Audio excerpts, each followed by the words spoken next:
आज हम अपने पूरे देश में 250 डीलर 5,000 किसानों के साथ हम अपना फीड का व्यवसाय कर रहे हैं और इसमें हमारे जो खुद की इस पूरी टीम को जाने के लिए 100 मेंबर हैं जो हमारे फिश फीड की मार्केटिंग करते हैं, लोगों को गांव-गांव में जाकर टेक्निकल सर्विस देते हैं और इससे में आज तक हम लोगों ने 20,000 किसानों को प्रशिक्षण दे चुका है कैसे फिश फार्मिंग करना चाहिए। हमारी टेक्निकल टीम के द्वारा वर्चुअल मीटिंग के द्वारा विदेशों से अच्छे टेक्निकल बुला के उनको हमने मीटिंग करवाए हैं और अभी हम एनजीओ के माध्यम से 10,000 किसानों को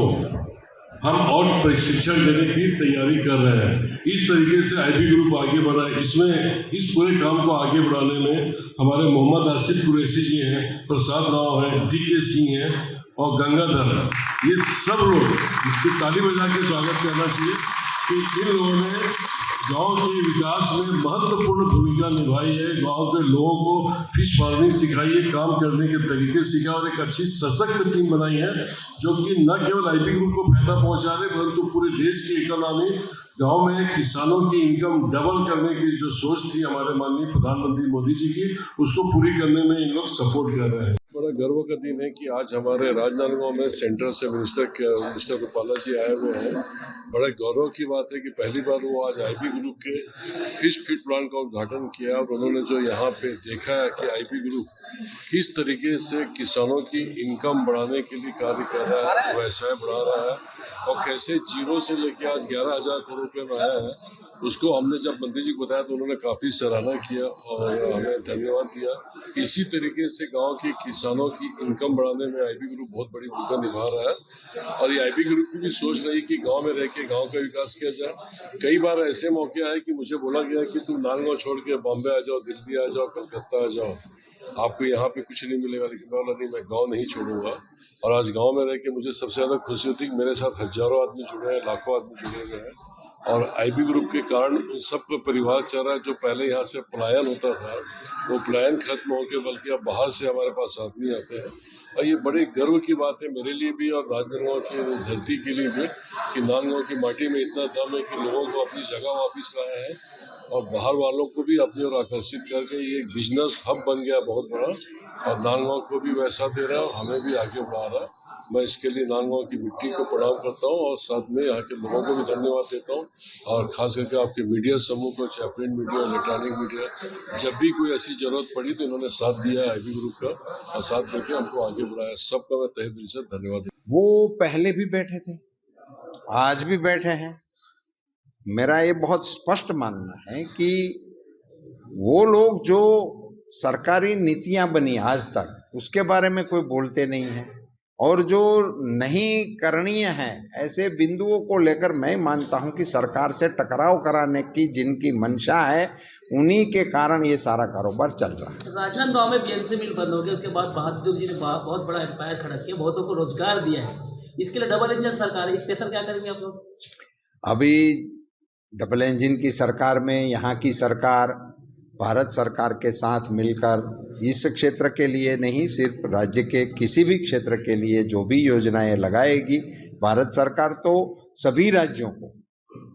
भारत सरकार का, मोदी जी का बहुत स्पष्ट मानना है कि राज्य का विकास राष्ट्र के विकास के लिए और राष्ट्र का विकास राज्यों के विकास के आधार पर ही आगे चल सकता है। अब देखते हैं ग्रामीण क्षेत्र में बहुत बड़े पैमाने फिशरीज होती है, गांव-गांव में तालाब है, छत्तीसगढ़ में खास की बात कर, लेकिन उसमें कहीं ना कहीं दलालों का शिकंजा है। एमएसपी उन किसानों के बीच ये जो खुद बोते हैं और दलाल उठा के फिशरीज ले जाते हैं। ऐसे अभी तो ये इस प्रकार की चीज़ें पेरिशेबल आइटम हैं और उसमें एमएसपी जैसी बात करने के से तो कोई अर्थ नहीं चलेगा, मगर उसको लाभप्रद मूल्य मिले उसके लिए कोऑपरेटिव मॉडल पे इसको स्टोरेज की फैसिलिटी हो, इसको मार्केट लिंकेजिंग का सहायता मिले और ये सब प्रधानमंत्री मत्स्य संपदा योजना के मार्फत हो सकता है। तो फिर यहाँ के मछुआरे समाज के लोग कोऑपरेटिव एफएफपीओ बना के और अन्य राज्यों में इस प्रकार के मॉडल सक्सेसफुली चल रहे हैं, उन्हीं के साथ उन्हीं की दिशा में आगे बढ़ेंगे तो उसको भारत सरकार का भी सहयोग मिलेगा। सेंट्रल में जो गवर्नमेंट चला रहे थे उनके मन में इनके प्रति कोई भावना ही नहीं थी। जिस देश में 8,000 किलोमीटर की कोस्ट लाइन हो, 3 करोड़ फैमिली ट्रेडिशनल फिशिंग का व्यवसाय कर रहे हो, 20 लाख करोड़ वर्ग मील का हमारा EEZ एरिया हो, इतना कारोबार चलाने वाले और जिसका 50,000 करोड़ से ज़्यादा एक्सपोर्ट हो, ऐसे विषय के लिए भी हमारे पास मंत्रालय नहीं होने से उसी पर फोकस नहीं था। ये प्रधानमंत्री नरेंद्र मोदी जी के दिशा निर्देशों पर मंत्रालय भी बना और उस सेक्टर के लिए योजनाएं भी बनी। ग्रामीण क्षेत्र में देखो, ये बॉन्ड वाला जो इश्यू है उसको पार्टी हैंडल कर रही है। ये पार्टी का डिसीजन जो होगा उसको डिफेंड करने के लिए पार्टी के प्रवक्ता लोग हैं, आप इनसे मिलिए। मैं आज यहाँ IB ग्रुप के एक फिश फीड प्लांट के उद्घाटन के लिए आया हूँ। फिशरीज सेक्टर का इतना अच्छा फैक्ट्री, इतना अच्छा यूनिट छत्तीसगढ़ में आज से शुरू हो रहा है। इसके लिए मैं इस IB ग्रुप को शुभकामनाएं भी दे रहा हूं और देश के फिशरीज सेक्टर के लिए आज के इस कार्यक्रम से इतना बड़ा संदेश है कि छत्तीसगढ़ जैसे जिनको कोस्टल नहीं है, समुद्री नहीं है एरिया, ऐसे राज्य में भी फिशरीज सेक्टर का इतना अच्छा यूनिट इन्वेस्ट हो रहा है। ये देश के फिशरीज सेक्टर के विकसते हुए नए आयामों का प्रतीक है। देश कृषि प्रधान होने के कारण और देश पशुपालन करने वाला देश होने के कारण ये कारोबार सारा ग्रामीण में ही चल रहा है। प्रधानमंत्री जी ने इंफ्रास्ट्रक्चर फंड जो बनाया कोविड के काल दरमियान 20 लाख करोड़ की एक योजना घोषित की थी, उसी का मकसद ही यही था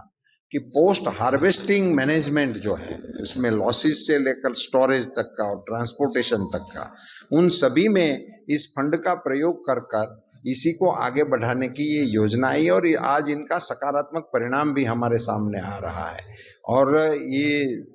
फिश सेक्टर में हम एक्वाकल्चर में दुनिया में 2 नंबर पे हैं, मिल्क में हम दुनिया में 1 नंबर पे हैं। तो ये सारे ग्रामीण क्षेत्र के ही व्यवसाय हैं और उसी के चलते इसी को बढ़ावा देने की प्रधानमंत्री की जो मंशा है, उसने निर्णय लेकर इस क्षेत्र को बहुत बल दिया है।